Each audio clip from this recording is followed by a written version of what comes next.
Welcome students on बायोनोवा। स्वागत है आपका टारगेट 25 बैच में। और आज हम जो है एंजियोस्पर्म चैप्टर का दूसरा पार्ट कवर करने वाले हैं।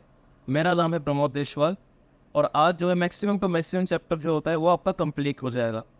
ठीक है, तो उससे पहले हम पिछली क्लास को रिवाइज कर लेते हैं, वो ज़्यादा ज़रूरी होता है। तो सबसे पहले हमने पिछली क्लास में एकदम बेसिक से शुरू कर दे। पिछली क्लास में हमने देखा कि जैसे जैसे प्लांट्स का एवोल्यूशन होता जा रहा है वैसे वैसे गैमेटोफाइट का साइज छोटा होता जा रहा है, और जैसे जैसे एवोल्यूशन होता जा रहा है वैसे ही स्पोरोफाइट का साइज बढ़ता जा रहा है। फिर हमने देखा कि जो फ्लावर होता है, देखो पूरा चैप्टर ही बेस्ड है फ्लावर के ऊपर। तो flower is a functional and reproductive unit of plant. अब दो पार्ट होंगे, एक तो मेल वाला एक फीमेल वाला।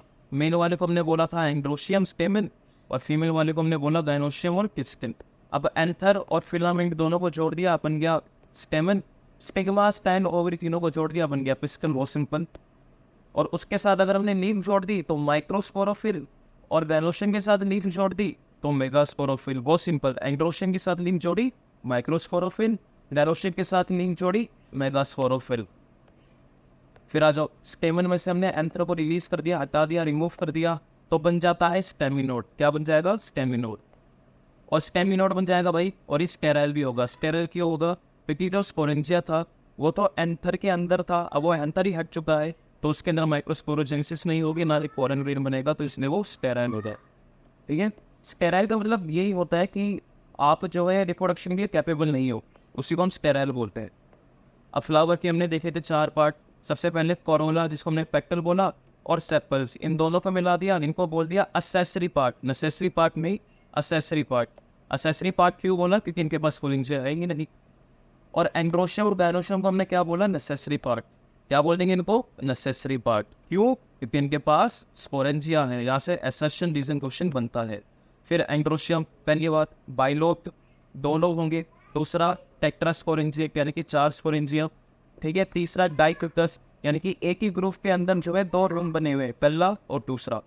ठीक है। और चौथा है टेट्रागोनल यानी कि 4 साइड वाला, पहली साइड, दूसरी साइड, तीसरी साइड, चौथी साइड। माइक्रोस्पोरोफिल देखा हमने, एंथर और लीफ को बोला था माइक्रोस्पोरोफिल। उसके अंदर माइक्रोस्पोरेंजिया होगा जिसके अंदर माइक्रोस्पोरोजेनेसिस होगी और बनेगा पोलन रिंग। वहीं पे मेगास्पोरोफिल, लीफ के साथ अगर गायरोप्शन जुड़ जाए मेगास्पोरोफिल, उसके अंदर मेगास्पोरेंजिया होगा, उसके अंदर मेगास्पोरोजेनेसिस होगी, बनेगा एम्ब्रियो सैक।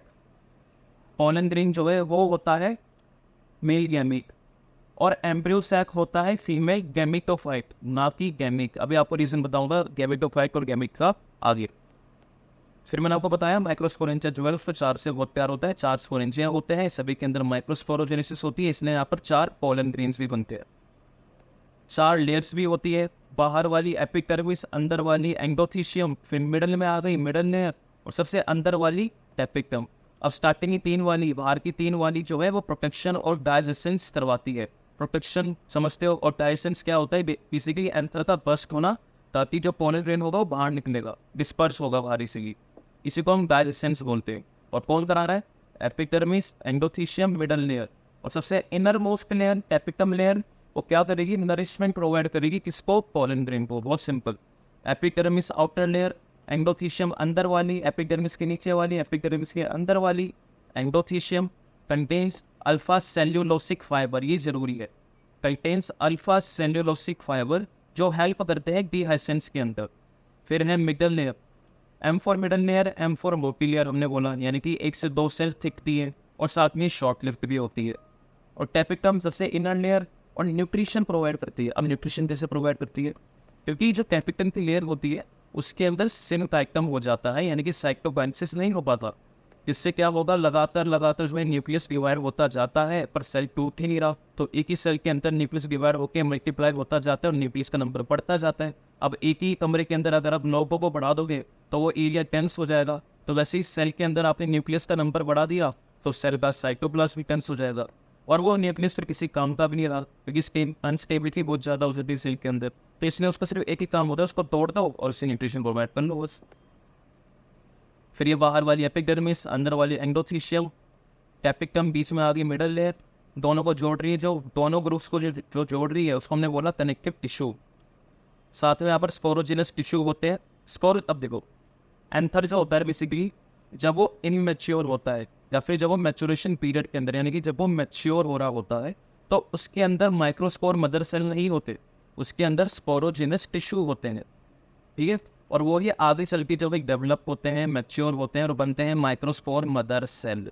मुझे एक बात बताओ, ह्यूमंस के अंदर जब गैमीट्स बनते हैं, चाहे आप मेल के अंदर स्पर्म ले लो, फीमेल के अंदर ओवा ले लो, तो वो कब बनेंगे? जब मेल जो है मैच्योर होगा, जब फीमेल जो है मैच्योर होगी तभी बनेंगे, है ना। ऐसा तो नहीं कि प्री मैच्योर होकर भी जो है गैमीट्स बन रहे हो, ऐसा तो नहीं होता। तो वैसे ही हर जगह यही एक कारण होता है कि जो स्पोरोजेनस टिश्यू होते हैं वो इमेच्योर एंथर के अंदर होंगे, पर जैसे जैसे एंथर मैच्योर होता जाएगा तो बन जाएगी माइक्रोस्पोर मदर सेल, और इन्हीं माइक्रोस्पोर मदर सेल से बनेंगे पोलन ग्रेन। फिर हमने देखा स्टोमियम, यानी कि डायलेसेंस के लिए जो ओपनिंग है जहाँ से एंथर जो है बर्स्ट होगा। फिर मैंने आपको यहाँ पर बताया था डेंस साइटोप्लाज्म, यानी कि मोनोन्यूक्लियस। क्यों? क्योंकि साइटोपैरिसिस का फेलियर हो जाता है कैपिटम के अंदर, उसके भी अलग कारण होते हैं, अलग अलग एंजाइम्स वगैरह होते हैं, उनके अंदर म्यूटेशन हो जाती है। साथ में provide nutrition to pollen grain, और मेन चीज़ कैपिटम जो है वो सेक्रीट करती है स्पोरोपोलिन को। स्पोरोपोलिन ये एक ऐसा केमिकल है जो किसी भी एंजाइम से डिग्रेड नहीं होता, इसलिए नलायक एंजाइम होता है, इसको हम इनर्ट बोलते हैं, इनर्ट बोले नलायक। तो इसलिए हेल्प करता है फॉसिलाइजेशन के अंदर, या फिर इसे यूज़ किया जाता है फॉसिलाइजेशन में। फिर हमने देखा था माइक्रोस्पोरोजेनेसिस, माइक्रोस्पोर यानी कि पोलन ग्रेन, और उसकी जेनेसिस यानी कि सिंथेसिस हमने बोल दिया माइक्रोस्पोरोजेनेसिस, यानी कि the synthesis of pollen grain from microspore mother cell in anther is called as microsporogenesis. Board का हो जाएगा। अब 4 स्पोरेंजिया होते थे, हम एक को देख लेंगे, चारों का बराबर हो जाएगा। माइक्रोस्पोरेंजिया, उसके अंदर बहुत सारे पोलन मदर सेल्स होते हैं जो डिप्लॉयड होते हैं, उनके अंदर मियोसिस होगी। अब एक सेल के अंदर जब मियोसिस होती है, जब डिप्लॉयड सेल के अंदर मियोसिस होती है, ध्यान से सुन लो, जब डिप्लॉयड सेल के अंदर मियोसिस होती है तो टोटल 4 सेल बनते हैं मियोसिस से। माइटोसिस से एक सेल से 2 सेल बनेंगे, मियोसिस से एक सेल से 4 सेल बनते हैं जनरली। मैं सभी की इसकी बात नहीं कर रहा, मैं जनरली बोल रहा हूँ। तो मियोसिस हुई तो 4 माइक्रोस्पोर बन गए, जिसको हमने बोला टेट्राड। क्या बोला हमने उसको? टेट्राड। और उसी टेट्राड के ऊपर अगर कवरिंग हो जाए किसकी? कॉम्प्लेक्स पॉलीसैकेराइड शुगर की, उसको हम बोल देंगे कैलोस। कैलोस, ठीक है। और फिर हम क्या करेंगे, अब जितने भी 4 माइक्रोस्पोर बन गए, अब उन्हीं 4 माइक्रोस्पोर के अंदर जो है माइटोसिस होगी और बनेगा पोलन ग्रेन। क्या बन जाएगा उनमें? पोलन ग्रेन बन जाएगा। तो हम किसी एक को फिर से देख लेते हैं, ठीक है। तो हमें चारों का जो है क्लियर हो जाएगा मामला। तो हमने एक को हमने एक्सट्रैक्ट कर लिया माइक्रोस्पोर को, तो सबसे पहले उस माइक्रोस्पोर को हमें प्रोटेक्ट करना है एक्वास कंडीशन से, ठीक है। तो हम क्या करेंगे, स्पोरोपोलिन की इसके ऊपर कवरिंग चढ़ा देंगे। तो सबसे पहले कवरिंग होगी स्पोरोपोलिन की। क्यों भाई? क्योंकि मोस्ट इनर्ट केमिकल है, किसी भी एंजाइम के बेसिक टूटता नहीं है। फिर इसमें माइटोसिस होगी। अब जो माइटोसिस होती है उसके अंदर एक झोलमार हो जाता है। क्या झोलमार होता है कि जो स्पिंडल फाइबर होते हैं मेटाफेस के अंदर, जो स्पिंडल फाइबर क्रोमोसोम को बीच में लाएंगे। देखो कितना सिंपल है, M4 मेटाफेस, M4 मिडल, यानी कि मेटाफेस के अंदर जो क्रोमोसोम होते हैं वो सेल के मिडल में अरेंज्ड हो जाते हैं। मेटाफेस के अंदर क्रोमोसोम सेल के मिडल में अरेंज्ड हो जाएंगे, और उन पर मिडल में अरेंज कौन कराएगा? स्पिंडल फाइबर निकल रहे होते हैं, उसको पकड़ के रखते हैं क्रोमोसोम को, ठीक है। तो वैसे ही यहाँ पर भी होगा, पर यहाँ पर एक तो झोलमाल होगा, ये तो स्पिंडल फाइबर होगा वो एसिमेट्रिकल हो जाएगा, यानी एक साइड से बहुत लंबा जो है स्पिंडल फाइबर निकल जाएगा और एक दूसरी साइड से जो है शॉर्ट स्पिंडल फाइबर होगा, जिसके वजह से यहाँ पर सेल के अंदर थोड़ी सी इंस्टेबिलिटी आ जाएगी और बन जाएगा एक इमेच्योर गैमेटोफाइट। अब ध्यान से समझना, गैमेट और गैमेटोफाइट में अंतर क्या होता है। गैमेट होता है बेसिकली, अगर हम ह्यूमंस की बात करें, गैमेट्स क्या है? मेल्स के अंदर स्पर्म, फीमेल के अंदर ओवम। पर अगर हम बात करें गैमेटोफाइट की, तो गैमेटोफाइट के 2 अक्षर है, एक है गैमीट, एक है फाइट। अब गैमीट माने कि गैमिक, सिंपल आप समझते हो, ठीक है। गैमीट माने गैमिक्स होते हैं, यानी कि पोलन ग्रेन होगा या फिर ओवा होगा या फिर एम्ब्रोसैक होगा। और फाइट माने होता है बॉडी, फाइट माने होता है बॉडी। गैमीट माने गैमिक और फाइट माने बॉडी, यानी कि ऐसी बॉडी। गैमेटोफाइट माने ऐसी बॉडी जो गैमीट को बना रही है, ऐसी बॉडी जो गैमीट को बना रही है, उसको हम बोलेंगे गैमेटोफाइट। क्या बोलेंगे उसको? गैमेटोफाइट। और वहीं पे गैमिक क्या होगा? वो सिंपल जो उससे बना होगा गैमीट हो गया, ठीक है। तो हमने क्या बोला? Immature gametophyte, immature gametophyte, gametophyte, यानी कि आगे चल के इस गैमेटोफाइट से क्या बनेगा? Pollen grain. कब बनेगा? जब वो मैच्योर होगा। इसमें फिर माइटोसिस हुई, फिर ये मैच्योर हुआ और बन गया जो है मैच्योर गैमेटोफाइट, और इसके अंदर क्या बन गए? Pollen grain.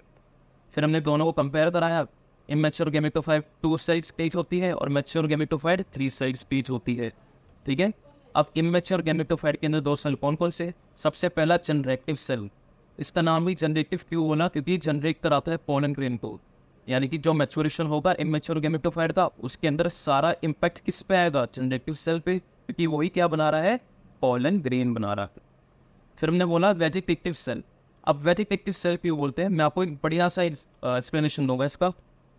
देखो अब ध्यान से समझ लो, जो वेजिटेटिव सेल होता है उसके अंदर होता है इर्रेगुलर न्यूक्लियस। अब इर्रेगुलर न्यूक्लियस से क्या अंदर क्या मतलब है? यानी कि न्यूक्लियस की जो है कोई शेप नहीं है। ठीक है, यानी कि न्यूक्लियस अनस्टेबल है बहुत ज़्यादा।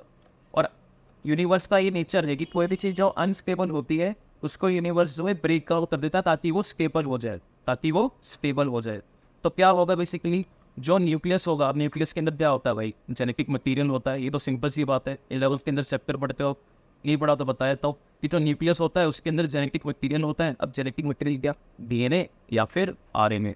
न्यूक्लियस के अंदर क्या होगा? डीएनए या फिर आरएनए, या फिर दोनों भी हो सकते हैं कभी कभार। पर यहाँ पर बात किसकी हो रही है? इर्रेगुलर न्यूक्लियस की।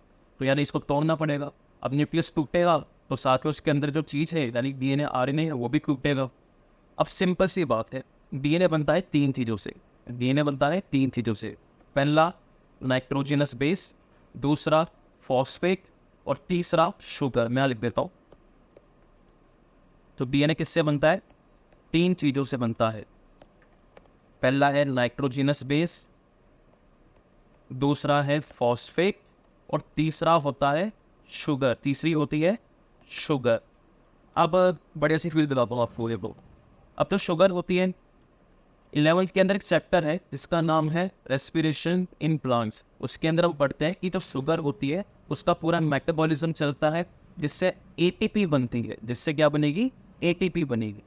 तो भाई यहाँ पर डीएनए टूटेगा, इर्रेगुलर न्यूक्लियस से डीएनए को तोड़ा, न्यूक्लियस को तोड़ा, डीएनए को भी काटेंगे तो 3 पार्ट मिलेंगे हमें, शुगर, फॉस्फेट और नाइट्रोजनस बेस। ठीक है, सबसे पहले शुगर। अब शुगर का क्या होगा? उसके अंदर जेनेटिक सेल के अंदर क्या होगा? शुगर का मेटाबॉलिज्म होगा। शुगर का मेटाबॉलिज्म हुआ जिससे जो है ओवर पायरुवेट बनेगा, फिर लिंक रिएक्शन चलेगी, एसिटाइल कोएंजाइम ए बनेगा, फिर क्रेब्स साइकिल चलेगी, फिर वहाँ से जो प्रोडक्ट बनेगा उसको ईटीएस में डाला जाएगा और फिर एटीपी बनती है। नहीं समझ आया? कोई नहीं, मत समझो, बस आप सिंपल समझो कि शुगर का मेटाबॉलिज्म होता है और एटीपी बनता है। शुगर का मेटाबॉलिज्म होगा, एटीपी बनेगा। ठीक है, एनर्जी यहाँ से मिलेगी शुगर से। दूसरा है नाइट्रोजनस बेस। अब जितने भी नाइट्रोजनस बेस होते हैं वो बेसिकली अमीनो एसिड सी होते हैं, यानी कि आप बोल सकते हो पॉलीमर ऑफ अमीनो एसिड। और बायोमोलिक्यूल्स में हम पढ़ते हैं कि जो अमीनो एसिड का जो पॉलीमर होता है, पॉलीमर माने यानी कि बहुत सारी यूनिट, यानी कि बहुत सारे अमीनो एसिड्स में जो है पेप्टाइड बॉन्ड बना लिया, बहुत सारे अमीनो एसिड जुड़ गए, उनको हम बोलते हैं प्रोटीन। तो जेनेटिक सेल को जो है एनर्जी मिलेगी शुगर से, साथ में प्रोटीन मिल जाएगा नाइट्रोजनस बेस से। भाई टूटेंगे तो प्रोटीन मिलेगा। साथ में अगर जेनेटिक सेल के अंदर ADP प्रेजेंट है, एडेनिन डाइफॉस्फेट, मैं डाइफॉस्फेट बोल रहा हूँ, ट्राइफॉस्फेट नहीं बोल रहा, डाइफॉस्फेट। तो साथ में यहाँ पर जो फॉस्फेट होगा वो जुड़ेगा। ये फॉस्फेट जुड़ा तो अब कितने फॉस्फेट हो गए? 3, यानी कि एडेनोसिन ट्राइफॉस्फेट, यानी क्या बन गई? ATP। तो तीनों से जो है हमें एनर्जी मिल रही है। शुगर से ATP मिल रही है, फॉस्फेट जो है एडेनिन डाइफॉस्फेट से मिलकर फॉस्फेट बना रहा है और ATP मिल रही है, और नाइट्रोजनस बेस से जो है हमें प्रोटीन मिल रहा है, हमें नहीं, जेनेटिक सेल को मिलता है। ठीक है, तो आपको समझ आया डीएनए का फेट कैसे होता है इसके अंदर? क्लियर? तो हमने बोला कि जो इमेच्योर गैमेटोफाइट है वो 2 साइड स्टेज वाला होता है, और इसके अंदर जो वेजिटेटिव सेल होता है इसका न्यूक्लियस जो है इर्रेगुलर होता है, तो उसको हम तोड़ेंगे। और इसलिए यहाँ पर एनसीईआरटी ने बोला कि जो इर्रेगुलर न्यूक्लियस होता है वो अबंडेंट फूड रिजर्व होता है। ठीक है, क्योंकि अब डीएनए का देने कोई काम नहीं बचा, डीएनए जो है नालायक हो चुका है अब। इससे न्यूट्रिशन प्रोवाइड होगा जेनेटिक सेल को ताकि क्या बन सके? पोलन ग्रेन बने। चलो यहाँ पर थोड़ा टाइम हमारा हो गया, पर कोई नहीं। टोटल एंजियोस्पर्म की बात करें, 60% एंजियोस्पर्म जो है वो अपने पोलन ग्रेन को 2 सेल स्टेज के अंदर रिलीज करते थे, और 40% एंजियोस्पर्म जो है वो पोलन ग्रेन को 3 सेल स्टेज के अंदर रिलीज करते थे। तो मेजोरिटी किसकी हुई? 2 सेल वाले की, यानी कि इमेच्योर गैमेटोफाइट वालों की। फिर हम पोलन ग्रेन की बात कर रहे हैं। बाहर वाली जो लेयर एक्साइन, एक्सिड की तरफ है जो एक्साइन, इनसाइड है जो अंदर की तरफ है इंटाइन। बाहर वाली एक्साइन, अंदर वाली इंटाइन। अब बाहर वाली एंजाइम बनी होती है स्पोरोपोलिन को, ठीक है। अगर प्रोटेक्शन चाहिए, सपोज कोई लड़ने जा रहा है, कोई जंग पे जा रहा है, तो क्या वो आर्मर को अपनी बॉडी के अंदर पहनेगा फिर बॉडी के बाहर पहनेगा? वो तो बॉडी के बाहर ही पहनेगा बेसिकली प्रोटेक्शन के लिए। तो वैसे ही जो पोलन ग्रेन होता है उसका प्रोटेक्शन कौन करेगा? स्पोरोपोलिन। तो वो बॉडी के अंदर होना चाहिए, बाहर होना चाहिए? बाहर होना चाहिए ना। तो एंजाइम जो बाहर वाली लेयर होती है वो बनी होती है स्पोरोपोलिन की, और जो अंदर की तरफ है पूरा आप प्लांट किंगडम उठा के देख लो, जितने भी प्लांट्स है उनकी इनर सेल वॉल जो बनी होती है वो बनी होती है सेल्यूलोस और पेक्टिन की। तो यहाँ पे भाई क्या शर्माना, यहाँ पे ये जो क्या नाम है इसका, पोलन ग्रेन, हाँ सर, पोलन ग्रेन जो होगा उसकी जो इनर लेयर होगी वो क्या है, वो सेल्यूलोस और पेक्टिन के बनी होती है। बात क्लियर? एक्साइन बाहर वाली स्पोरोपोलिन, एल्टाइन अंदर वाली सेल्यूलोस और पेक्टिन, सेल्यूलोस और पेक्टिन। अब एक एरिया ऐसा होता है जहाँ पर ना ही स्पोरोपोलिन होगा और ना ही सेल्यूलोस और पेक्टिन होगा, उस एरिया को हम बोलते हैं जर्म पोर। जर्म पोर क्यों बोला? या पोर माने ऐसी ओपनिंग जहाँ से जर्मिनेशन होगा, जहाँ से जर्मिनेशन होगा। तो यहाँ से जो है बेसिकली पोलन ट्यूब जो है जर्मिनेट होगी, तो इसलिए हमने इसको बोला जर्म पोर। फिर हमने देखा आखिरी चीज़ पे आ गए हम कि पोलन ग्रेन की जो है कुछ इंडस्ट्रियल यूजेस होते हैं। पहला है पोलन टैबलेट। अब पोलन ग्रेन के अंदर भाई वेजिटेटिव सेल पड़ा हुआ है, तो अबंडेंट फूड रिजर्व है, तो भाई इसको तो आप सप्लीमेंट की तरह ले सकते हो। और कौन लेते हैं भाई? जो एथलीट्स होते हैं वो लेते हैं, ताकि उनकी एफिशिएंसी बढ़े। एग्जांपल में बी पोलन जो इंग्लैंड की कंपनी है। दूसरा है पोलन एलर्जी। अब कभी कभार क्या होता है कि पोलन ग्रेन हवा में डिस्पर्स हो गए, ठीक है, डिहाइसेंस हुआ, पोलन ग्रेन हवा में डिस्पर्स हो गए। अब कोई जो है उसको इनहेल कर लेगा गलती से, तो आपका जो इम्यून रिस्पॉन्स होगा वो उसके अगेंस्ट शो होगा।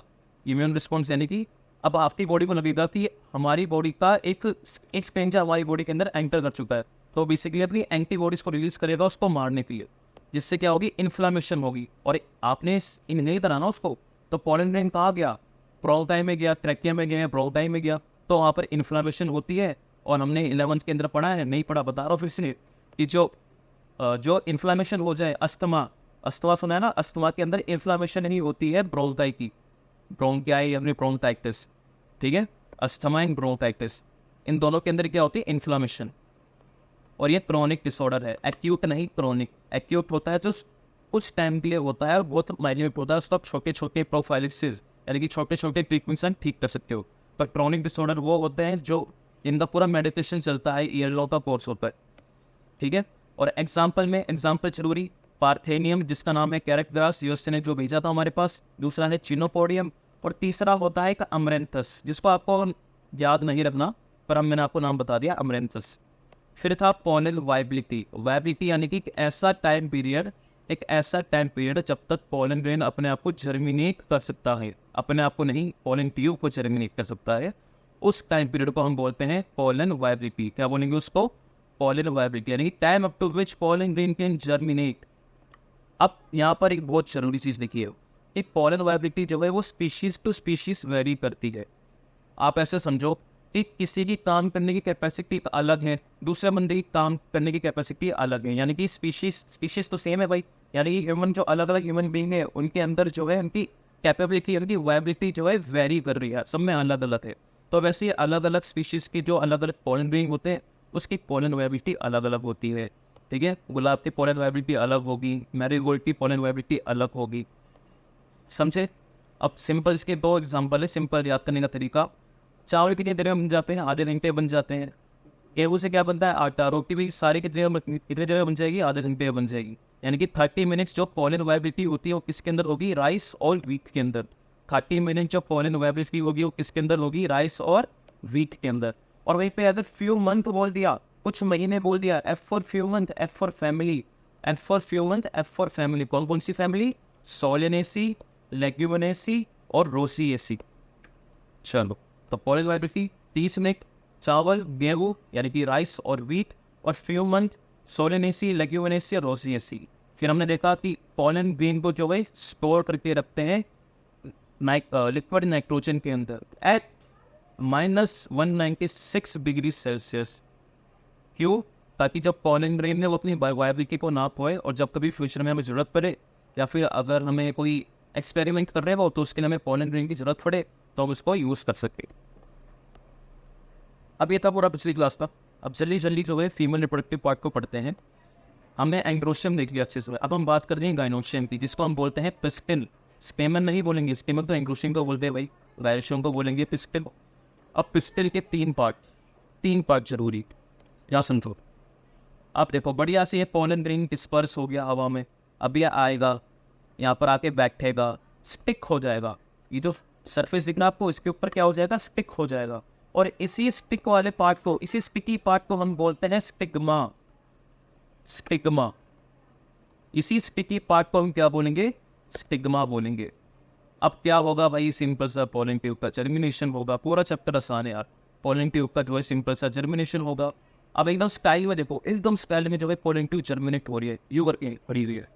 तो ये जो एरिया है, ये जो ट्यूब दिख रही है आपको, जहाँ से पोलन ट्यूब जर्मिनेट हो रही है, उसको हम बोलेंगे स्टाइल। उसका नाम ही स्टाइल है। स्टिकी एरिया स्टिग्मा, स्टाइल वाला एरिया स्टाइल।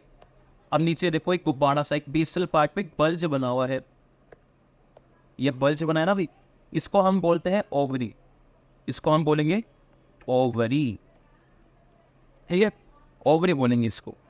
अब बहुत गंदा मिसकंसेप्शन होता है ये कि जो पोलन ग्रेन होता है वो ओवरी से जाके फर्टिलाइज होता है। अरे नहीं भाई, पोलन ग्रेन जो होता है वो एम्ब्रियो सैक से फर्टिलाइज होता है, और जो एम्ब्रियो सैक होता है वो बनता है ओव्यूल के अंदर, ओवरी के अंदर नहीं बनता, वो बनता है ओव्यूल के अंदर।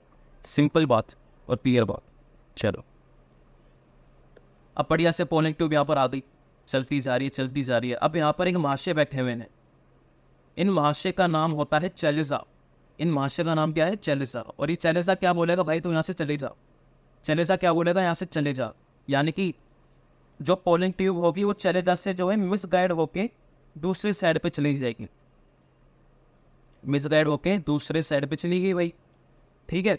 तो हमने इस महाशय का नाम क्या रख दिया, चेलिजा। इसका नाम ही चेलिजा है, चेलिजा। और ये बल्जी पार्ट क्या है, ओवरी। क्लियर। अब ध्यान से समझना, मैंने क्या बोला था कि जो पोलन ग्रेन है वो फर्टिलाइज होता है किससे, ओव्यूल में, एम्ब्रियो सैक से, ठीक है, ओवरी से नहीं होता, ध्यान रख लो। अब हमें ओव्यूल को दिखाना है। अब देखो ध्यान से, ये आपको ओवल शेप दिख रहा है, अरे ये एक लोटा ओवल शेप जो दिख रहा है पूरे स्ट्रक्चर के अंदर, ये ही ओव्यूल है। ओ से ओवल शेप, ओ से ओव्यूल, नाम ही देखो दोनों में सिमिलर है यार, ठीक है। तो ओव्यूल शेप क्या हो जाएगा, ओवल शेप क्या हो जाएगा, ओव्यूल, ठीक है भाई। अरे सिंपल यार, क्यों कंफ्यूज हो रहे हो। ओवल शेप क्या हो जाएगा, ओव्यूल। ओवल शेप क्या हो जाएगा, ओव्यूल। अब ओव्यूल है भाई। अब इसको अगर हमने कपड़े पहना दिए, ये देखो इसको हमने कपड़े पहना दिया भाई, इन कपड़ों को हम बोलते हैं इंटेग्यूमेंट। इन कपड़ों को क्या बोलेंगे, इंटेग्यूमेंट। ये ओव्यूल की बॉडी है, ये ओव्यूल की बॉडी है, और इनको हमने क्या पहना दिया भाई, कपड़े, यानी कि इनको हमने इंटेग्यूमेंट पहना दिया। तो अब ओव्यूल की बॉडी और इंटेग्यूमेंट दोनों को जोड़ दो, बन जाएगा ओव्यूल। बहुत सिंपल, इंटेग्यूमेंट और बॉडी ऑफ ओव्यूल। ये ओव्यूल की बॉडी है, ये ओव्यूल नहीं है। दोनों को जोड़ दिया, दोनों को जोड़ दिया, क्या बन जाएगा, जल्दी बताओ क्या बन जाएगा, ओव्यूल बन जाएगा। बहुत सिंपल, समझ में आया।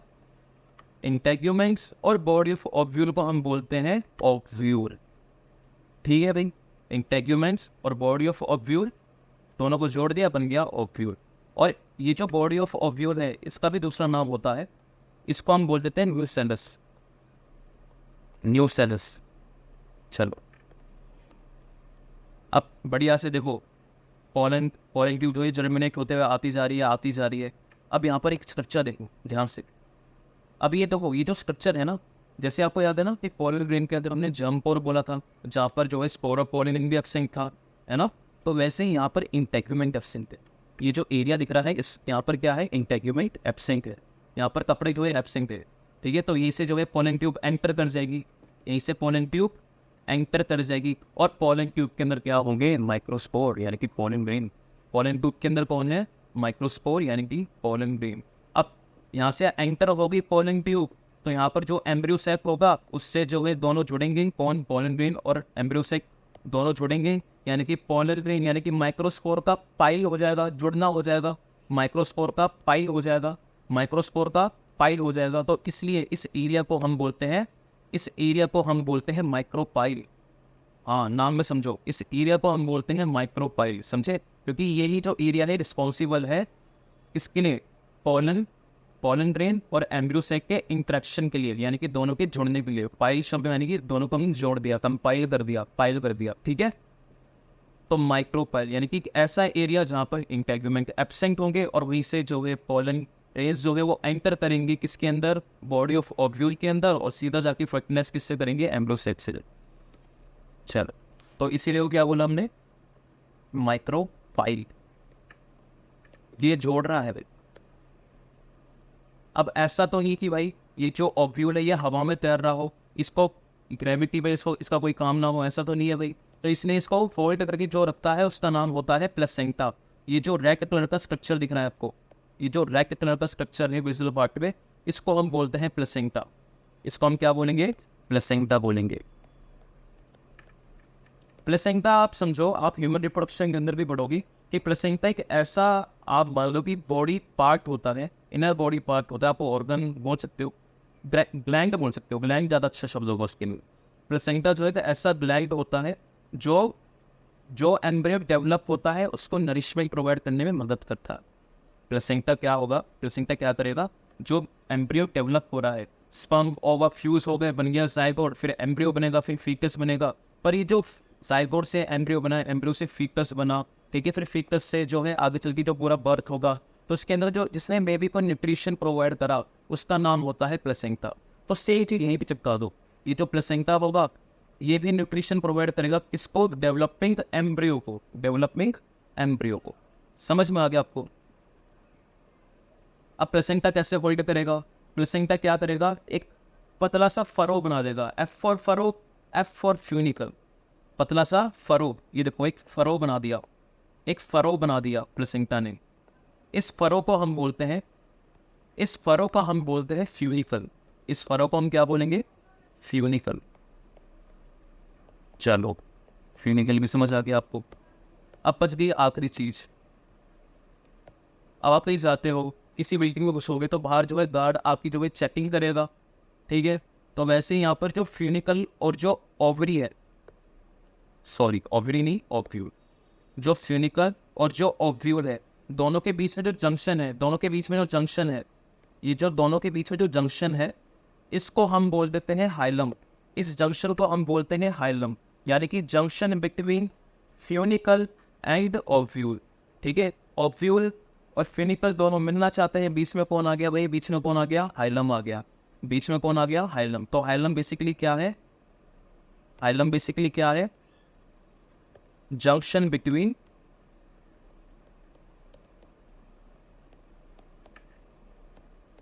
Funicle and ovule. समझ में आ गया। तो आपको सारे पार्ट समझ में आ गए। सबसे पहले स्टिकी पार्ट, स्टिग्मा, स्टाइल में जहाँ से पोलन ट्यूब जर्मिनेट हो रही है, स्टाइल, जिसने बोला चले जा यहाँ से, उसको हमने बोला चले जा। बल्जी पार्ट, उसको हमने ओवरी बोला। फिर साथ में हमने जो बॉडी ऑफ ओव्यूल ली, उसके ऊपर हमने कवरिंग चढ़ा दी, उसको हमने कपड़े बना दिए, जिसका नाम था इंटेग्यूमेंट्स। क्या नाम था उसका, इंटेग्यूमेंट्स। दोनों को जोड़ दिया, बन गया ओव्यूल। दोनों को जोड़ दिया, क्या बन गया, ओव्यूल। फिर जहाँ से जो है पोलन ट्यूब जो है एंटर कर रही थी, उसको हमने बोला माइक्रोपाइल। जो पतली सी फ्यूनिकल जा रही है उसका नाम ही फ्यूनिकल है। एकदम बेसल पार्ट पे प्लेसेंटा है, और जो जंक्शन है फ्यूनिकल और ओव्यूल के बीच में, उसको हमने बोला हाइलम। और आखिरी चीज जो बच गई है वो देखो, ये जो ओव्यूल के अंदर छोटे छोटे जो आपको सेल दिख रहे हैं, जैसे कि स्पोरेंजिया, माइक्रोस्पोरेंजिया, एंथर की बात करें तो माइक्रोस्पोरेंजिया के अंदर जो माइक्रोस्पोर मदर सेल थे, तो वैसे ही यहाँ पर होंगे megaspore mother cell. Microspore mother cell से क्या बन रहा था, पोलन ग्रेन, और यहाँ पर मेगास्पोर मदर सेल से क्या बनेगा, एम्ब्रियो सेल। तो यहाँ पर कौन है, megaspore mother cell.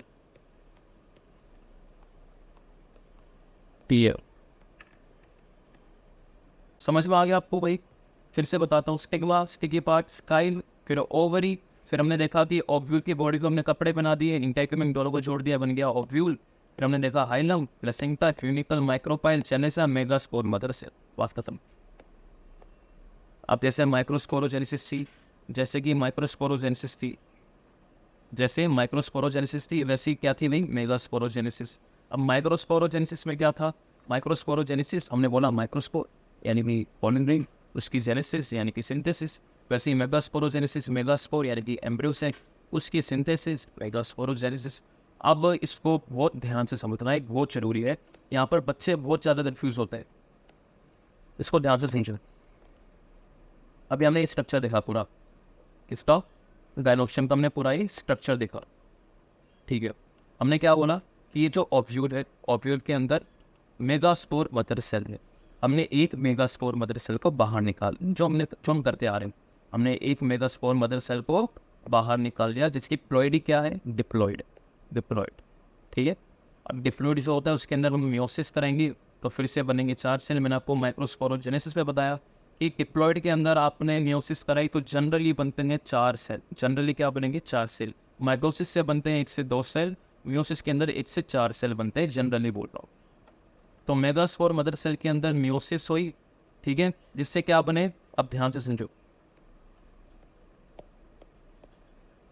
Megaspore mother cell के अंदर क्या हुई भाई, मियोसिस हुई। क्या हो गई भाई, इसमें मियोसिस होगी। तो यहाँ पर भाई 4 सेल बनेंगे, यानी कि 4 स्पोर्स बनेंगे, 4 मेगास्पोर बनेंगे, ठीक है, 4 मेगास्पोर बनेंगे। अब यहाँ पर क्या होगा, सबसे इंपॉर्टेंट जो इवेंट है यहाँ का, कि जितने भी 4 मेगास्पोर बने उनमें से 3 जो है वो डी जनरेट हो जाते हैं।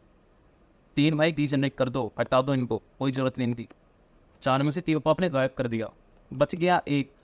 अब उसी एक मेगास्पोर के अंदर पूरी डेवलपमेंट हो जाए, पूरी मेगास्पोरोजेनेसिस चल जाती है, तो इसी डेवलपमेंट को हम बोलते हैं मोनोस्पोरिक डेवलपमेंट। नहीं समझे, बताता हूँ भी, पहला पूरा मेगास्पोरोजेनेसिस समझो। मेगास्पोर मदर सेल, मियोसिस हुई, 4 सेल बने, 3 आप उड़ा दो।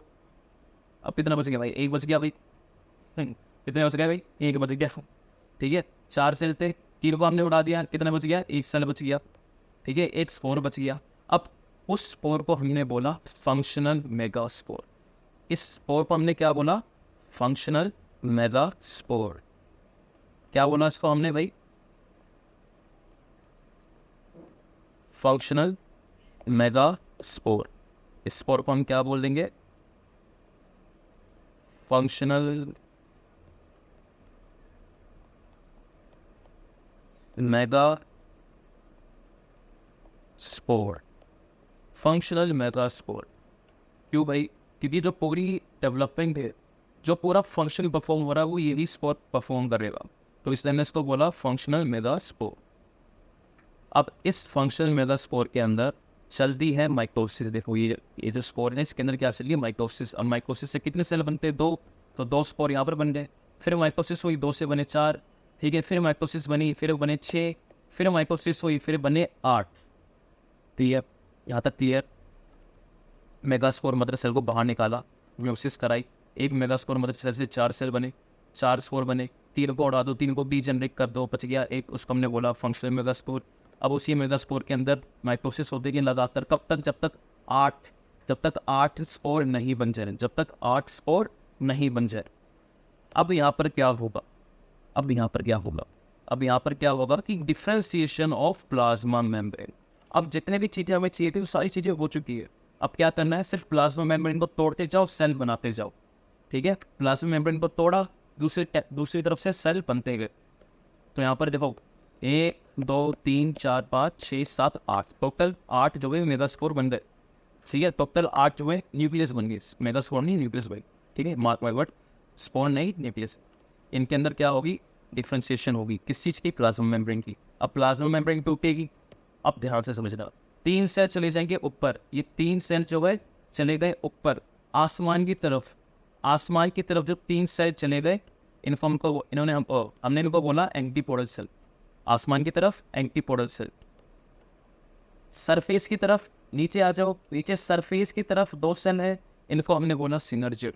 S for surface, S for synergid. आसमान एंटीपोडल्स, सरफेस सिनर्जिड। अब यहाँ पर बैठा है भाई मस्त एग सेल। यहाँ पर कौन बैठा है, एग सेल। जहाँ पर क्या होगा भाई, एग सेल में जाती है जो है पोलर रिंग, फर्टिलाइज होगा, फ्यूज होगा, इसको हम बोलेंगे फर्टिलाइजेशन, ठीक है चलो। और यहाँ पर बीच में एक सेल बन जाता है जिसका नाम होता है सेंट्रल सेल। अब सबसे पहले, अब यहाँ पर जो मैं चीज़ें बता रहा हूँ बहुत जरूरी चीज़ है, यहाँ पर क्वेश्चन आ ही जाता है लगभग आपको 3 साल के अंदर, 3-4 सालों के अंदर जो है क्वेश्चन आपको मिलता है हर बार। अब क्या है सबसे जरूरी चीज़ क्या है भाई, सबसे पहले आपको क्या करना है मेरे साथ, न्यूक्लियस को गिनना है। पूरे ये जो पूरा एम्ब्रियो सेल बन गया, हाँ बताया तो, ये जो पूरा है ये एम्ब्रियो सेल है, ठीक है। अब इस पूरे एम्ब्रियो सेल के अंदर हमें सबसे पहले न्यूक्लियस को गिनना है। अब देखो ध्यान से, सबसे पहला 1 2 3 4 5 6 7 8, कितने न्यूक्लियस, 8 न्यूक्लियस। अब हम गिनेंगे सेल को, पहला सेल, दूसरा सेल, तीसरा सेल, चौथा cell, fifth cell, sixth cell, seventh cell. क्या अब आपको कोई सेल दिख रहा है, नहीं दिख रहा। तो न्यूक्लियस कितने थे, 8, और सेल कितने हैं, 7। ये क्या झोलमान हो गया भाई, 7 सेल है तो भाई 7 न्यूक्लियस होने चाहिए ना। तो 7 सेल है तो 8 न्यूक्लियस क्यों है, यही एम्ब्रियो सेल की जो है खास बात होती है। आगे आप पढ़ोगे ट्रिपल फ्यूजन के बारे में, जिसके अंदर आपको पता लग जाएगा कि भाई क्यों यहाँ पर 8 न्यूक्लियस थे। तो आपको समझ में आ गया भाई कि जो एम्ब्रियो सेल है वो होती है 7 सेल्ड 8 न्यूक्लिएटेड स्टेज। क्वेश्चन पूछेगा कि एम्ब्रियो सेल जो है वो कौन सी स्टेज में आता है। पहला ऑप्शन 7 सेल्ड 7 न्यूक्लियस, दूसरा ऑप्शन 1 न्यूक्लियस 1 सेल, तीसरा ऑप्शन 7 सेल 1 न्यूक्लियस, और चौथा ऑप्शन 1 सेल 7 न्यूक्लियस। तो ऑप्शन जाएगा तीसरा 7 सेल 1 न्यूक्लियस। एक न्यूक्लियस फालतू होता है इसके पास, एक न्यूक्लियस फालतू होता है, समझ में आ गया। तो एम्ब्रियो सेल भाई 7 सेल्ड 1 न्यूक्लिएटेड स्टेज, समझ में आ गया। तो ये जो मेगास्पोरोजेनेसिस है भाई, ये एम्ब्रियो सेल बना रही है, जिसकी कंडीशन क्या है, 7 सेल्ड 1 न्यूक्लिएटेड स्टेज, क्लियर। और वो ये जो पूरा एम्ब्रियो सेल है वो किससे बन रहा है, एक फंक्शनल मेगास्पोर से बन रहा है। यानी कि एक स्पोर, मेरे वर्ड्स को ध्यान से सुनो, एक स्पोर के जो है डेवलपमेंट हो रहा है। एक स्पोर के अंदर क्या हो रही है, डेवलपमेंट, क्या बन रहा है, एम्ब्रियो सेल बन रहा है। एक स्पोर के अंदर क्या हो रही है, डेवलपमेंट, क्या बनेगा, एम्ब्रियो सेल, क्या बनेगा, एम्ब्रियो सेल। एक स्पोर, एक के लिए हम क्या शब्द यूज करते हैं, मोनो।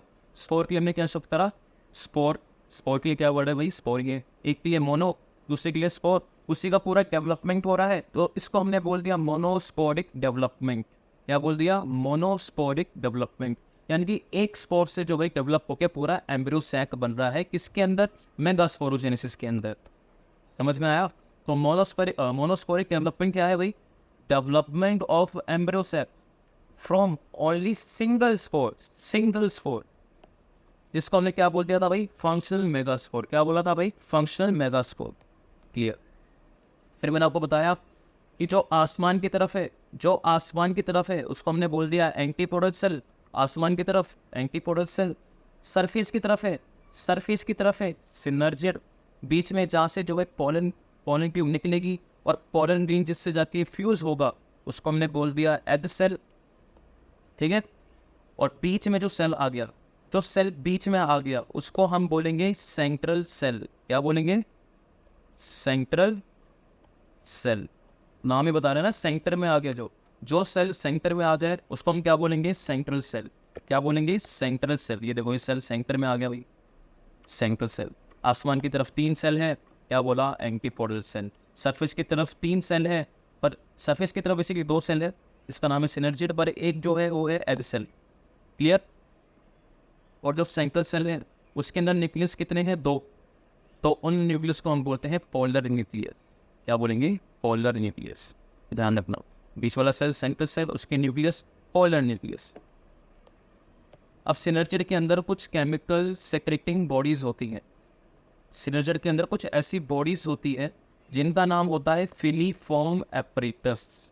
क्या नाम है, फिलीफॉर्म एपरेटस। एपरेटस यानी कि आप समझो पूरा एक सिस्टम, सिनर्जिड के अंदर एक पूरा सिस्टम है जो क्या करता है, बेसिकली वो पोलन ट्यूब को अट्रैक्ट करता है अपनी तरफ कि भाई यहाँ पर आ जा। अब पोलन ट्यूब देखो यहाँ से आ रही है, यहाँ पर आ रही है, सिनर्जिड इसको जो है फिलीफॉर्म एपरेटस के थ्रू अट्रैक्ट कर रहा है, तो ये भी जाएगी पोलन ट्यूब, यहाँ से गई सीधा एक्सेल में जाके खत्म हो जाएगी, वहाँ पर जो है पोलन रिंग जाके यूज हो जाएगा, क्लियर। तो फिलीफॉर्म एपरेटस क्या है भाई, एक ऐसी बॉडी जो अट्रैक्ट करती है किसको, पोलन ट्यूब को अट्रैक्ट करती है। और फिलीफॉर्म एपरेटस को कौन सेक्रेट करता है, सिनर्जिड, क्लियर। अब यहाँ पर ध्यान से समझना, एक बढ़िया चीज बता रहा हूँ आपको। मुझे एक बात बताओ, ये जो आसमान वाले सेल हैं यानी जो एंटीपोडल सेल है, वो ज़्यादा पास किसके हैं, इस चैलेजा के पास है या फिर इस माइक्रोपाइल के पास है। ये जो एंटीपोडल सेल है ये चैलेजा के पास ज़्यादा है या फिर माइक्रोपाइल के पास ज़्यादा है। चैलेजा के पास है भाई, डायग्राम में दिख रहा है साफ साफ कि ये जो एंटीपोडल सेल है ये चैलेजा के पास है। तो इसलिए जो एंटीपोडल सेल का जो न्यूक्लियस होता है उस न्यूक्लियस को हम चैलेजल न्यूक्लियस बोलते हैं। जो एंटीपोडल सेल का न्यूक्लियस होता है उसको हम चैलेजल न्यूक्लियस बोलते हैं। ऐसे समझो कि कोई पर्सन है वो लखनऊ से बिलोंग करता है, ठीक है, या फिर कोई पर्सन है जो बुलंदशहर से बिलोंग करता है, आगरा से बिलोंग करता है, तो यूपी वाला हम उसको बोल देते हैं भाई। जो पर्सन पंजाब से बिलोंग करेगा उससे हम पंजाबी टाइप कुछ भी बोल देते हैं भाई, ठीक है।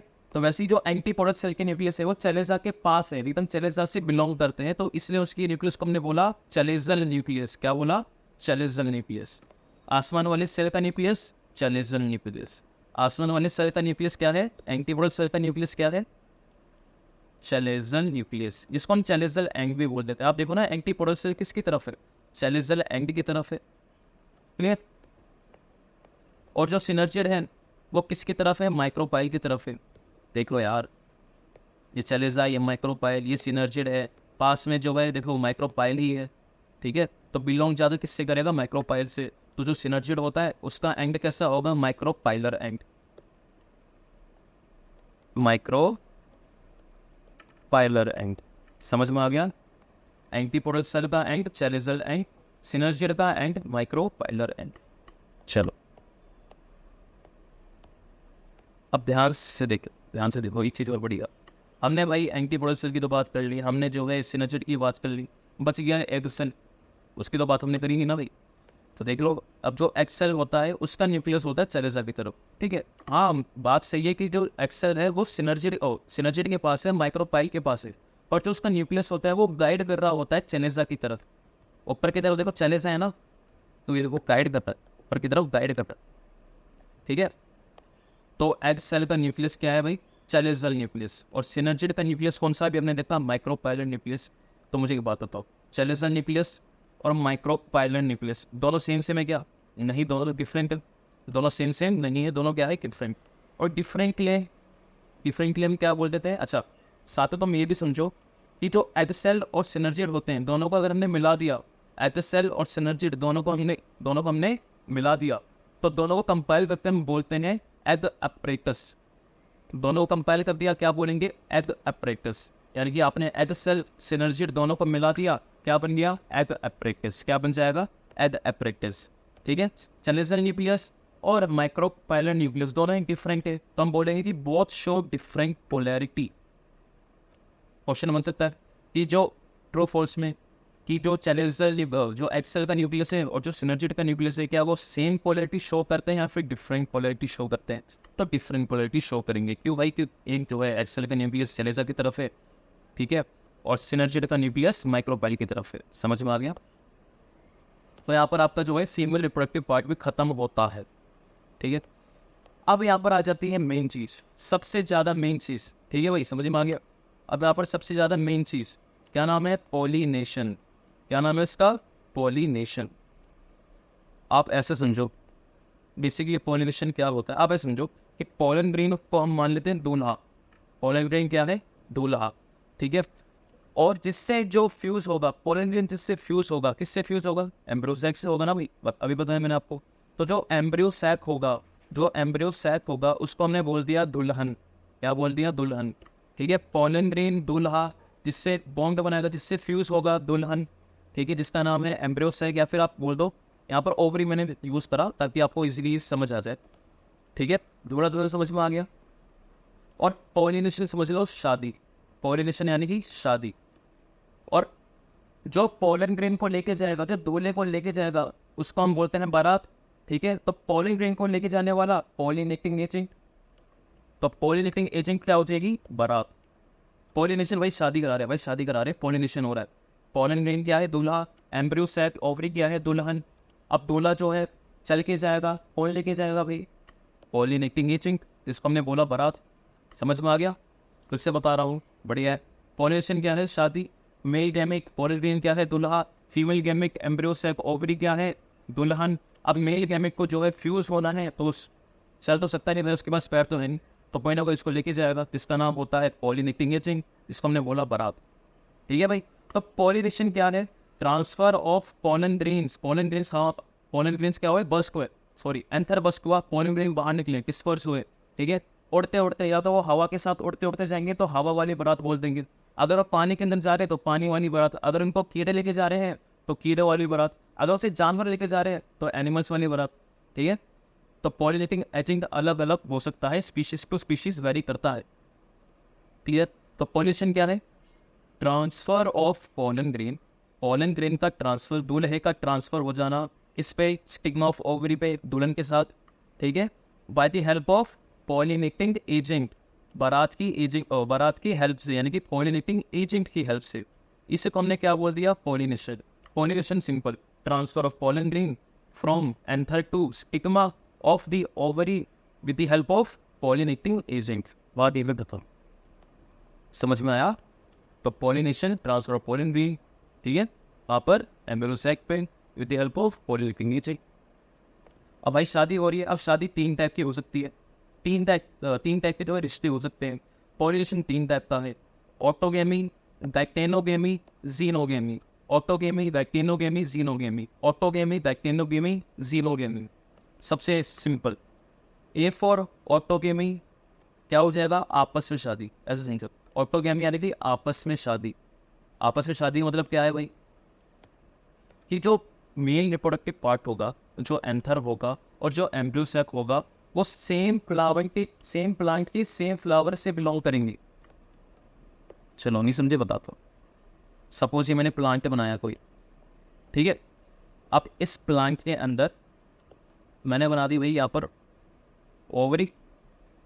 अब मैंने क्या बोला कि ऑटोगेमी के अंदर जो पोलन ग्रेन्स होंगे वो सेम प्लांट की सेम फ्लावर पे ही होंगे। प्लांट भी सेम है, ये देखो ना, ये पूरा प्लांट भी सेम है और ये जो पूरा फ्लावर भी सेम है।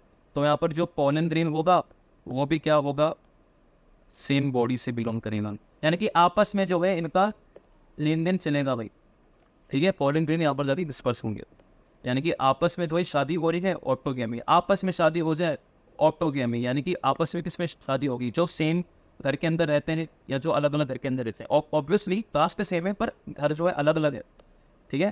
तो यहाँ पर क्या हो जाएगा? ऑटोगेमी में आपस में शादी, ऑटोगेमी आपस में शादी, ऑटोगेमी आपस में शादी, यानी कि pollination between same flower of same plant. Autogamy यानी आपस में, यार ऑटोगेमी यानी कि आपस में शादी, पॉलिनेशन यानी कि शादी बिटवीन, इसके बीच में same flower of same plant. Same plant यानी कि कास्ट समझ लो, same caste of same flower, ठीक है, रिश्ते में भी सेम, क्लियर।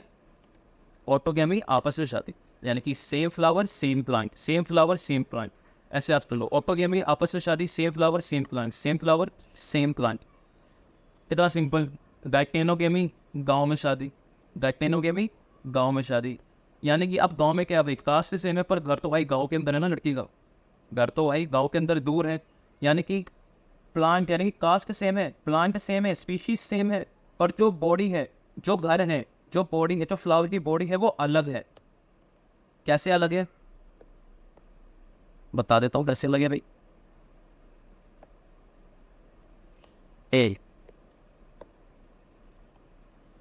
अब यहाँ पर क्या होगा? मैंने क्या बोला कि डाइक्टेनोगेमी यानी कि गांव में शादी, डाइक्टेनोगेमी यानी गांव में शादी, यानी कि pollination between different flower of same plant. Same plant है, सेम कास्ट है, पर घर दूसरी जगह पे, यानी कि दूसरे फ्लावर का जो एंथर होगा वो दूसरे जो है फ्लावर के ग्रेजुएशन के साथ रिश्ते बनाएगा अपने भाई। तो इसको हमने क्या बोल दिया? डाइक्टेनोगेमी। क्या बोल दिया इसको? डाइक्टेनोगेमी। और जीनोगेमी का मतलब कि सब कुछ जो है अलग अलग है, सब कुछ क्या है? अलग अलग है। शादी जो है एकदम अलग अलग ही हो रही है, कास्ट भी भूल जाओ, ठीक है, घर भी भूल जाओ, ठीक है, कास्ट कोई दूसरी है, घर भी कोई दूसरा है, यानी कि पॉलिनेशन जो है different flower of different plant body, आप ऐसे याद कर लो, different flower of different plant, ठीक है।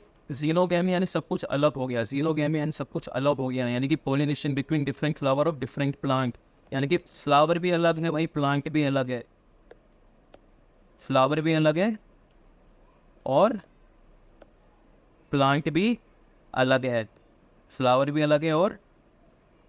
अलग है और प्लांट भी अलग है। समझ में आया? बहुत सिंपल है। पॉलिनेशन शादी 3 टाइप की है, ऑटोगेमी आपस में शादी हो जाए। डाइटेनोगेमी, डाइटेनोगेमी क्या हुई, जो गांव में शादी हो जाए, आपस में शादी हो रही तो कास्ट भी सेम यानी कि प्लांट भी सेम और घर भी ऑलमोस्ट सेम यानी कि फ्लावर भी सेम।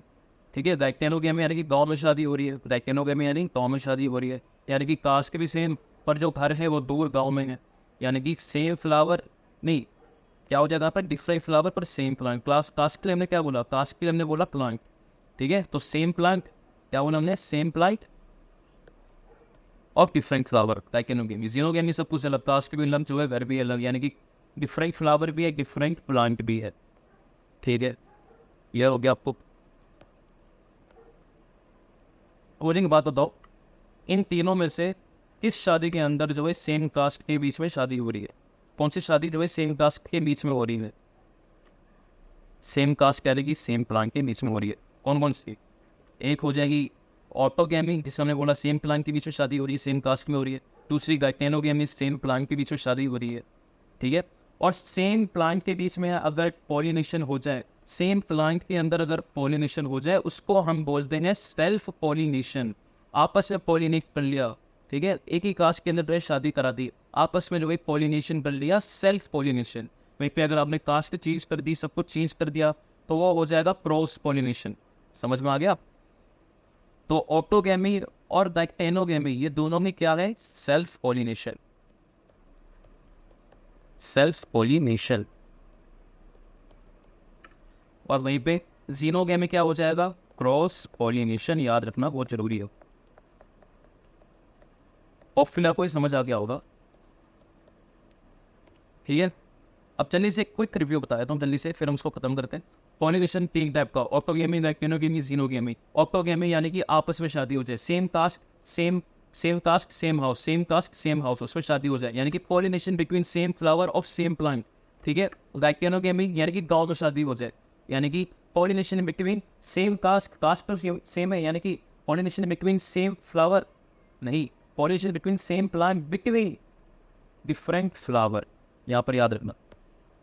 डाइटेनोगेमी सिंपल यार, गांव में शादी हो रही है, कास्ट सेम है पर घर तो गांव में, यानी कि डिफरेंट फ्लावर है पर कास्ट सेम है, यानी कि प्लांट सेम है, यानी कि pollination between different flower of same plant. ठीक है, और जीनोगेमी सब कुछ अलग अलग, शादी जो है बिल्कुल अलग, कास्ट भी अलग जो है, और आप समझ लो घर भी अलग है पूरी तरह से। तो pollination between different flower of different plant, मैंने आपको बहुत अच्छे समझाने की कोशिश करी है इसको, और फिर आपको याद हो गया वर्ड। चलो भाई, तो आपको सेल्फ पॉलिनेशन और क्रॉस पॉलिनेशन समझ में आ गया। ठीक है, सेल्फ पॉलिनेशन यानी कि ऐसा पॉलिनेशन जो सेम कास्ट के बीच में हो रहा है, यानी कि सेम स्पीशीज के बीच में हो रहा है। ठीक है, बोल सकते हैं ना भाई, सेम स्पीशीज के बीच में जो पॉलिनेशन होगा उसको हमने बोला सेल्फ पॉलिनेशन। और वो किस में होगा, ऑटोगेमी, डाइटेनोगेमी में। जीनोगेमी में जो है क्रॉस पॉलिनेशन हो रहा है, सब कुछ ही क्रॉस है, सब कुछ मामला बिगड़ा हुआ है। अब सेल्फ पॉलिनेशन कराने के लिए हमें क्या क्या चीज़ों की जरूरत पड़ती है वो देख लो, बारी बारी से देखते हैं। सबसे पहले चलो उल्टा शुरू करता हूँ, पीछे तो शुरू करता हूँ। सबसे पहले बाइसेक्सुअल। बाइसेक्सुअल समझते हो, नहीं समझते बता देता हूँ, कभी नहीं बता देता हूँ। ठीक है, ध्यान से देख। अब दो टर्म होती है जो आपको बेसिकली समझनी है, अब ध्यान से समझना, बहुत मस्त है, बहुत मजेदार है। दो टर्म होती है, एक होता है मोनोशियस, दूसरा होता है डायोशियस। एक होता है मोनोशियस, दूसरा होता है डायोशियस।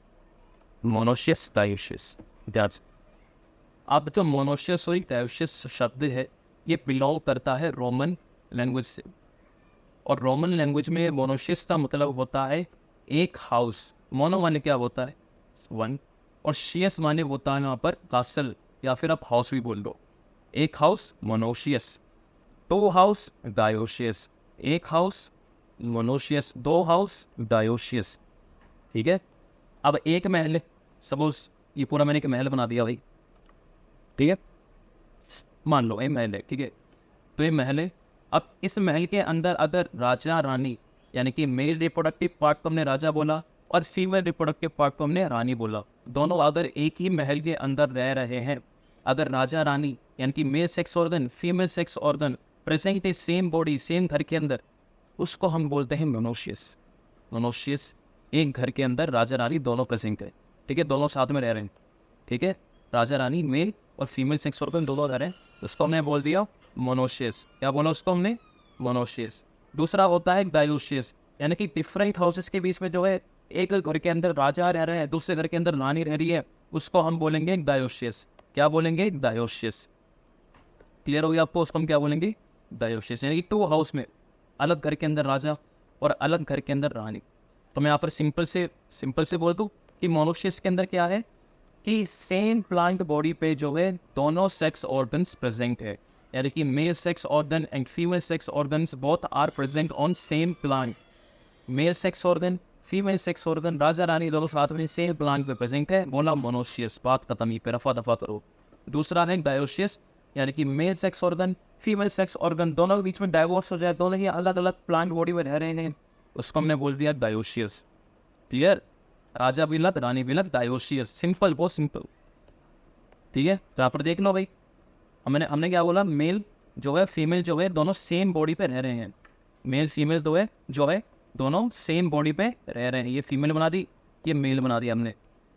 देख लो, हमने आप देख लो, तुम्हें डायग्राम में दिखा है। ठीक है, तो ये जो है भाई इसको हम बोलेंगे मोनोशियस। और एक ही बॉडी के अंदर दोनों सेक्स ऑर्गन है, एक ही बॉडी के अंदर दोनों सेक्स ऑर्गन है, जिसको हमने बोला बाइसेक्सुअल। एक बॉडी के अंदर दोनों सेक्स ऑर्गन, बाइसेक्सुअल। ठीक है, एक ही बॉडी के अंदर जो है दोनों सेक्स ऑर्गन्स प्रेजेंट है, एक ही प्लांट बॉडी के अंदर मेल फीमेल दोनों प्रेजेंट है, तो हम बोल देंगे बाई के लिए दोनों प्रेजेंट है, bisexual. Monoecious bisexual, dioecious unisexual, यानी कि दोनों अलग हो गए ना भाई, मेल पार्ट अलग हो गया, फीमेल पार्ट भी अलग हो गया, यानी कि डायोशियस। समझ में आ गया भाई? समझ में आ गया? अब एग्जांपल देख लो, बहुत सिंपल एग्जांपल। मोनोशियस में क्या है? राजा रानी साथ में रह रहे हैं। अब राजा के जो भाई मजे भाई रानी मिल गई, तो हम बोलेंगे मेस, मजे मेस। ठीक है, और रानी के भी मजे भाई, रानी को क्या मिल गया भाई? रानी को कैश मिल गया। राजा रह रहा भाई, रानी को क्या मिल गया? कैश, यानी कि कास्टर। और दोनों जो है अलग अलग है। डायोशियस में क्या है? दोनों अलग अलग है, दोनों डाइवोर्स हो गया। राजा अपने पापा के पास है, रानी अपने पापा के पास है, उसको हमने बोल दिया पपाया।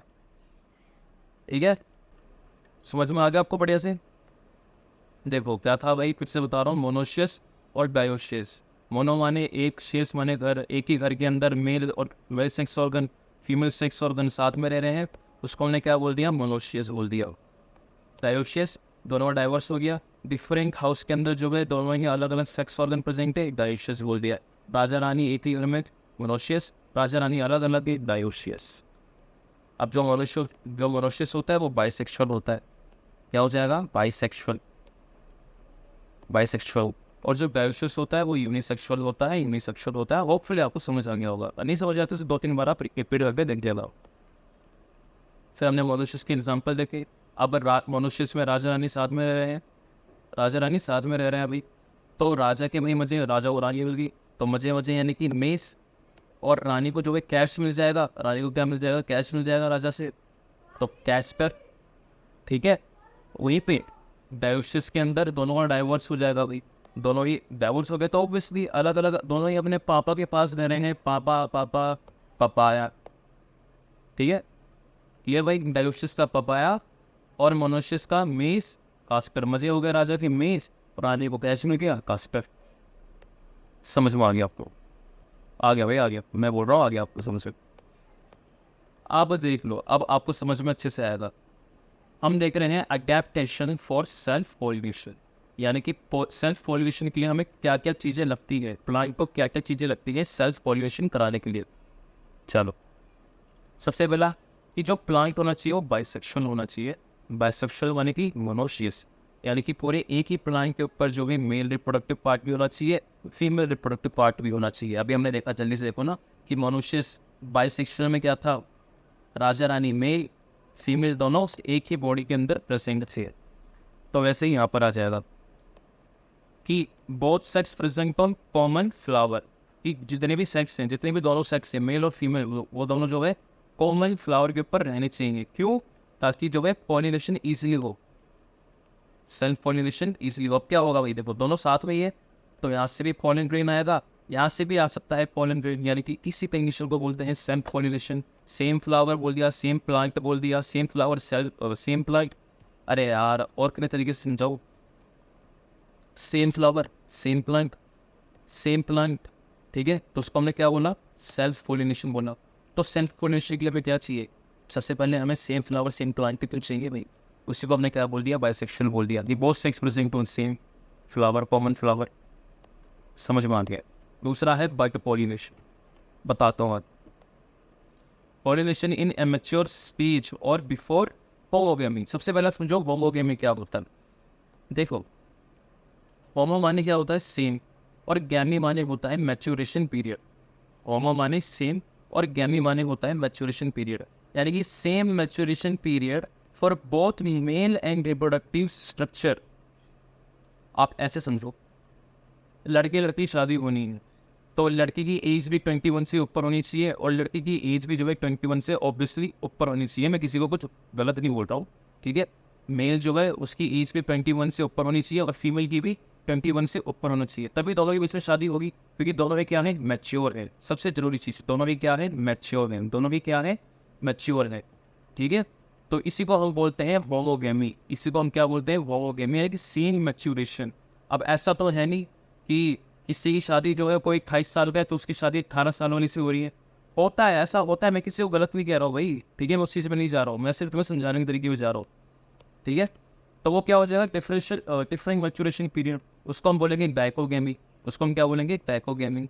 होमोगेमी यानी कि सेम मैच्योरेशन पीरियड, ठीक है। मेल और फीमेल रिप्रोडक्टिव स्ट्रक्चर की बात कर रहा हूँ मैं।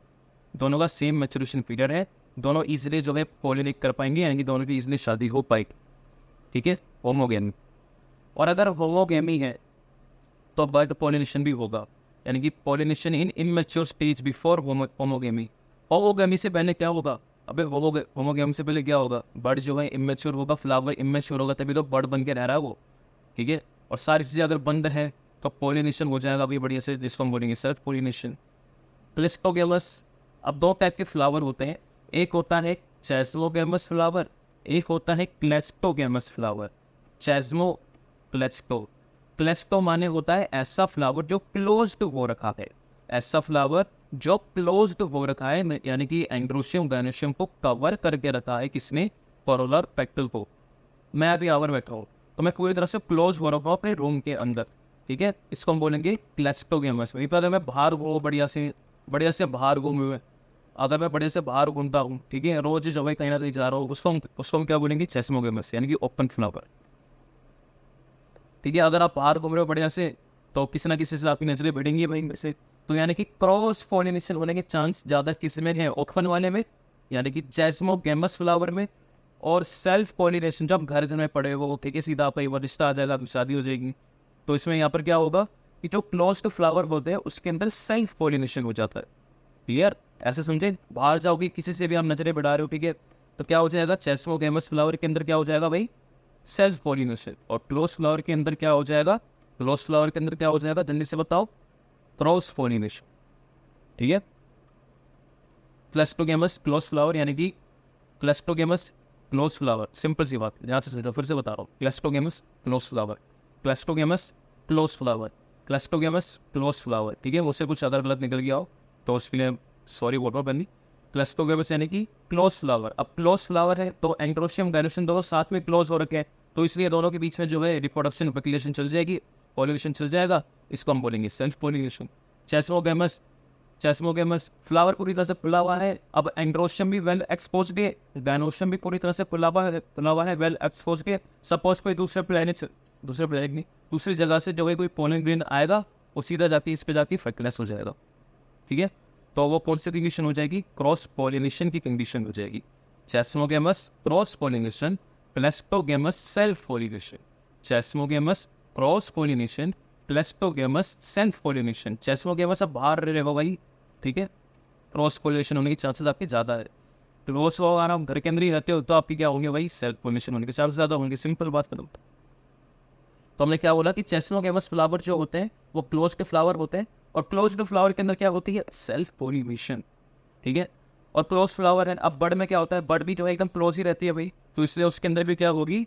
Self pollination. अब समझ में आ गया चारों पॉइंट। पहला bisexual, mail sex organ female sex organ दोनों सेम फ्लावर बॉडी को होनी चाहिए। दूसरा है बट पॉलिनेशन, पूरी तरह से जो है इमैच्योर फ्लावर होगा तभी जाके सेल्फ पॉलिनेशन होगा। दूसरा है होमोगेमी, यानी कि सेम मैच्योरेशन पीरियड होना चाहिए। तीसरा है क्लेस्टोगेमस, यानी कि क्लोज फ्लावर होना चाहिए। बस खत्म। Chasmogamous open flower, cleistogamous close flower, chasmogamous open flower, cleistogamous close flower. अब चेस्मोगेमस ओपन है तो क्रॉस पोलिनेशन, और क्लस्टोगेमस घर के अंदर ही रहते हैं तो सेल्फ पोलिनेशन। तो चेस्मोगेमस मैंने क्या बोला कि it assures both cross as well as self pollination. अब यहाँ पर हल्का से एक ट्विस्ट आ गया कि यहाँ पर जो है क्रॉस पोलिनेशन भी हो सकता है, सेल्फ पोलिनेशन भी। अब आपको होपफुली आपको याद हो गया होगा कि जो ओपन फ्लावर होता है, चेस्मोगेमस फ्लावर होता है, उसके अंदर क्या हो रहा है भाई, क्रॉस पोलिनेशन। अब यहाँ पर साथ में क्रॉस पोलिनेशन के साथ साथ सेल्फ पोलिनेशन भी हो सकता है, ठीक है। अब उसको क्या पता भाई, वो तो नजर तो भाई किसी से भी बनाएगा, तो क्या पता वो सेम कास्ट के लोग निकले भाई, तो सेल्फ पोलिनेशन है ना भाई। तो चेस्मोगेमस में क्रॉस पोलिनेशन भी हो सकता है, सेल्फ पोलिनेशन भी हो सकता है, पर क्लस्टोगेमस में सिर्फ क्या होगा, सेल्फ पोलिनेशन होगा। क्यों? क्योंकि जो गैमेटोफाइट है वो वेल एक्सपोज्ड नहीं है। तो हमने बोला कि it assures both cross and self pollination because well exposed flower assure the germination of pollen from any plant of same species, ठीक है। Because well-exposed flower assure the germination of pollen from any plant of same species। हाँ, same species के बीच में भी हो सकता है। और वहीं पे क्लस्टोगेमस क्या होगा, डिफरेंट स्पीशीज के बारे में। यहाँ पर स्पीशीज का मतलब तो क्या है, आप ह्यूमन हो तो आपकी जो शादी हो किसी कुत्ते से तो होगी नहीं, है ना, किसी बिल्ली से होगी ना, किसी हाथी से होगी, ह्यूमन से ही होगी। स्पीशीज सेम होनी चाहिए भाई। तो प्लांट अगर मैंगो का है, ठीक है, अगर डाइकोट है तो उसका पोलिनेशन डाइकोट वाले से होना चाहिए, कोई मोनोकोट है तो उसका पोलिनेशन मोनोकोट वाले से ही होना चाहिए। बस उन्होंने ये बोला। फिर से बता रहा हूँ, chasmogamous open flower, cross pollination, self pollination. Reason क्योंकि जो गैमेटोफाइट को वेल एक्सपोज होते हैं, कोई भी आपकी जो है बस पोलिनेट कर जाता है। पर पोलिनेशन किसके बीच होना चाहिए, सेम स्पीशीज के बीच होना चाहिए। क्लस्टोगेमस क्लोज फ्लावर, सेल्फ पोलिनेशन होगा, बस बात खत्म। अब यहाँ पर कुछ एग्जाम्पल है। एग्जाम्पल में कौन कौन आ जाएंगे, Viola, Commelina, Oxalis. Viola, Commelina, Oxalis, 3। Viola, Commelina, Oxalis, Viola, Commelina, Oxalis. ये तीनों ही क्या है भाई, ये तीनों ही जो है एक इनका एक अलग ही नेचर है। ये चेस्मोगेमस भी होते हैं, क्लस्टोगेमस भी होते हैं। हाँ, ये तीनों ऐसे फ्लावर हैं जो चेस्मोगेमस भी है, क्लस्टोगेमस भी है। क्लियर हो गया आपको, समझ में आ गया। अब यहाँ पर एक एनसीईआरटी का डायग्राम है। उसके बाद हमें क्या पढ़ना है, उसके बाद हमें आउटब्रीडिंग डिवाइसेस, फिर हम देखेंगे सेल्फ पोलिनेशन के एडवांटेज और डिसएडवांटेज, और फिर हम कर देंगे आज का सेकंड पार्ट खत्म। और तीसरे पार्ट के अंदर जो है मैक्सिमम जो है हो जाएगा, चैप्टर पूरा हो जाएगा, बहुत थोड़ा सा रह गया अब चैप्टर। चलो अब हम देख रहे हैं एनसीईआरटी का डायग्राम, इसको मैं थोड़ा चले, सही है। अब ध्यान से देखो, ये जो पहला डायग्राम है जिसके नीचे ए लिखा हुआ है, यहाँ पर एक बर्ड बनी हुई है, पूरी तरह से एक बर्ड बनी हुई है ना भाई। और बर्ड बनी हुई यानी कि जो एंड्रोशियम का वो पूरी तरह से क्लोज है, ठीक है। यहाँ पर क्या बनी हुई है, बर्ड बनी हुई है। तो यहाँ पर कौन सा पोलिनेशन होगा, बर्ड पोलिनेशन होगा। कौन सा पोलिनेशन होगा, बर्ड पोलिनेशन। और बर्ड पोलिनेशन क्रॉस पोलिनेशन में था, सेल्फ पोलिनेशन में था, सेल्फ पोलिनेशन में था। तो बर्ड पोलिनेशन क्या कराएगा भाई, सेल्फ पोलिनेशन कराएगा। चलो पहला डायग्राम समझ में आ जाए बढ़िया से। अब दूसरे में देखो, दूसरा बढ़िया है। दूसरे में आप देखोगे तो यहाँ पर देखो, ये जो लीफ है, ये जो लीफलेट्स है, ये जो कोरोलास है मैरीगोल्ड के, ये एकदम एक्सपोज हो रखे हैं, ये एकदम एक्सपोज हो रखे हैं, एकदम खोल के रखा हुआ है इन्होंने एंड्रोशियम गायनेशियम को, ठीक है। तो यहाँ पर क्या बोलेंगे हम, ये कौन सा फ्लावर हो जाएगा, चेस्मोगेमस या क्लस्टोगेमस। इसने ओपन कर रखा है ना, तो इसको हम क्या बोलेंगे, चेस्मोगेमस। और चेस्मोगेमस भाई कौन सा पोलिनेशन, मेनली कौन सा पोलिनेशन कराता है, क्रॉस पोलिनेशन कराता है। समझ में आ गया, बढ़िया। और ध्यान से देखोगे तो यहाँ पर एक हनी बी भी दिख रही है आपको। ये जो हनी बी है बेसिकली क्या है, ये जो हनी बी होती है ये होती है पॉलिनेटिंग एजेंट। हमने बोला था ना कि बारात लेके जानी है तो बाराती कौन होंगे, पॉलिनेटिंग एजेंट्स होंगे, ठीक है।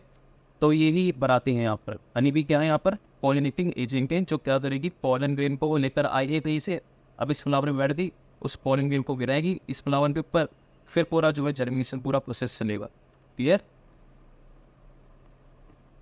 और अब हनी बी ने भाई क्या करा, हनी बी ने क्या करा, पॉलन ग्रेन जो है दूसरे फ्लावर से लेकर आई, इस पे गिरा दिया भाई। अब फ्लावर का तो फायदा हो गया, पर हनी बी को क्या मिला, हनी बी को उसके अलावा जो है नेक्टर मिलता है इनको, ठीक है, नेक्टर मिलेगा इनको, इसको हम बोलते हैं पॉलन रिवॉर्ड। तीसरा डायग्राम आ जाओ, ध्यान से देखो, यहाँ पर फ्लावर बना हुआ है, और जो फ्लावर होता है पूरी तरह से वेल एक्सपोज भी चेस्मोगेमस फ्लावर, और नीचे आ जाओ बर्ड बन रखी है क्लेस्टोगेमस फ्लावर्स, ठीक है। चलो ठीक है, आता है आपको समझ आ गया बढ़िया से। हमने यहाँ पर मैक्सिमम चीज़ें जो है कवर कर ली है, हमने पूरा फीमेल पढ़ लिया है। अब जो अगला पार्ट होगा उसके अंदर हम उस पूरे चैप्टर को ख़त्म करेंगे, तो होपफुली जो है आपको ये दूसरा पार्ट जो है समझ आ गया होगा। अगर आपको जो है वीडियो पसंद आई तो वीडियो को लाइक करो, चैनल को सब्सक्राइब करो। अगर आपको वीडियो ज़्यादा पसंद आ गई या फिर कोई अगर आपको कोई डाउट है तो आप सीधे जाके कमेंट करोगे तो मैं उसका रिप्लाई कर दूंगा, ठीक है। और ज़्यादा से ज़्यादा हो सके तो शेयर करो स्टूडेंट्स के बीच में, बच्चों। और तीसरे पार्ट के अंदर हम जो है पूरे चैप्टर को कंप्लीट करेंगे। Thank you.